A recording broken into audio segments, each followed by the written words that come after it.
Frustration was clearly written on the faces of several of these passengers here at Sanctuary Ferry site, who have been waiting for hours for the only ferry available to help them cross the Volta Lake. There were supposed to be 2 ferries working currently, but one is faulty, the Akade one. Officials are still working on it to make sure that it gets back to transport people to their various destinations. But there are still scores of people still waiting to be transferred. They've been waiting for hours, and they hope that by close of the day or by 6 p.m. where the ferry is scheduled to stop working, they would be able to get to their various destinations. Officials could not explain why the ferry was delaying beyond the estimated 30-minute trip. What we planned was the round trip should be, not about the round trip, from one bank to the other should be a maximum of 30 minutes. That is loading 10 minutes, travel time 10 minutes, and getting off the ferry 10 minutes. Unfortunately, we had to spend more time than that. Secondly, the second ferry should also be working, but because of a little bit of confusion, the second ferry is currently not working. But we hope in subsequent days we'll have the 2 ferries working, and that will speed up. Okay, so the Member of Parliament for Isujaman District also raised concerns about the work schedule for the ferry and called on officials to immediately work to resolve the situation so as not to unnecessarily inconvenience passengers. The agreement is that the ferry will work from 6 to 6 for 1 week. We will review the situation, and if need be, we would increase the hours. So today is the first day. Let us look at how it is shaping. Already we can see that there is traffic jam at the back here. Luckily for us, we are able to construct a holding bay that is beginning to hold the cars from the main road. Drivers are also unhappy with the ferry charges and have vowed to protest. They also say the extra 2 Ghana cedis being charged for parking is outrageous. Omuji 2 cedis on top on, and a ticket in ticket 2 cedis, and some have 14 cedis. It's very cheap. Here can we say, I'm creating parking space, and I also am parking here. Queue near joining here. You have a full, no more than 2 cedis for that. As I'm 12 cedis for this, it's cheap. Yeah, I can't come on here. I can't.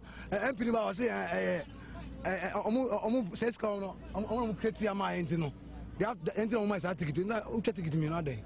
It's too much. The ferry charges between 1 Ghana cedi and 85 Ghana cedis.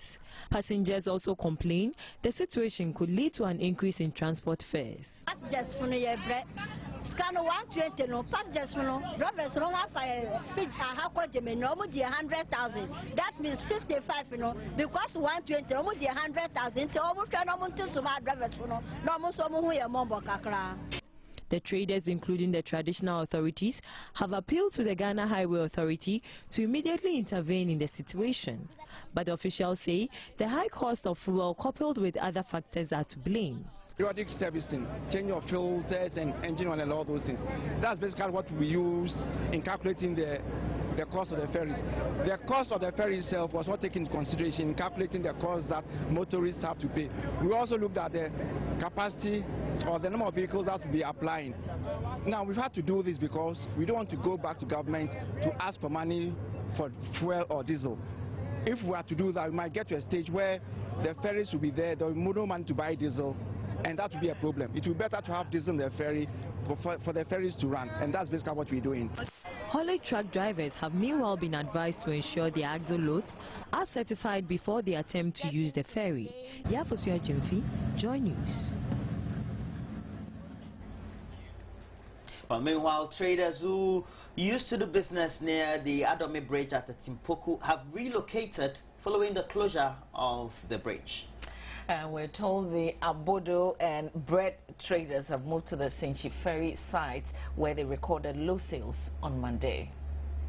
Even though shares that was constructed to help in their trading business was not ready at the Sanctuary Ferry site, some were least bothered as they hawked their wares with glare to enthusiastic patrons on the ferry. It was not all rosy for some traders though, as they complained the relocation has greatly affected their businesses. Apatano kura one boy, and also I didn't go so I want for roofing sheet be and go within between and any option idea also almost settle ye. Since the Kakra normal back our district for normal relocating and fine, we are prepared to pay. But it's like almost and cry. Baby, I kolukofu. Baby, I been a crowd so yenja, yenya be. and I say about the has this said the yes, Nina Fumunchang. Yamba by Negu and Yan Hoshi. This is a yes, saying to me, we are not in singing a danger. However, the district chief engineer of Esojaman district is optimistic the new hawkers market currently under construction at the Century Ferry site would be completed in time to give traders a permanent place to do their business. Initially, you see the site here, to all marshy and flooding. So reclaiming the land is not an easy thing. We started long ago, and then as you see now, we are now putting up the sheds for them, and we are making the ground for those who have containers and other things to come in. So it's ongoing, and I hope by 1 week time we will settle everybody and then. Photographers at the site were also busy cashing in on the situation, giving passengers that one-in-a-lifetime opportunity to pose for the cameras in the ferry. Yafusia Jimfi, Joy News. Well, the closure of the Adomi Bridge is so important. We still have to stay with the subject, and the district chief executive of the Esojaman district is worried authorities failed to put enough preparations before going ahead to close the Adomi Bridge. He explains there's the absence of a loading bay, a place of convenience and sheds for passengers laying in wait. A number of measures have been taken into consideration, and we have actually prepared for it. What is happening is that the period that the ferry is going to operate from 6 a.m. to 6 p.m. is also something we are discussing with highways. We want an extension. I have asked them to start early at 4 a.m. and close maybe 10 p.m. My reason has been that most of our traders want to get to Accra very early in the morning, and so they leave. If you keep them here and let them cross at 6 a.m., they will be on the other side by 6:37, and all things being equal, be in Accra after 10 a.m., which will not work well for their businesses. So, but the highways explains that they have 2 new captains, and they are now trying their hands on the ferry and all that. So they want this limited hours, and then as time goes on, they will add on to the time. So we'll keep pushing and make sure that that happens.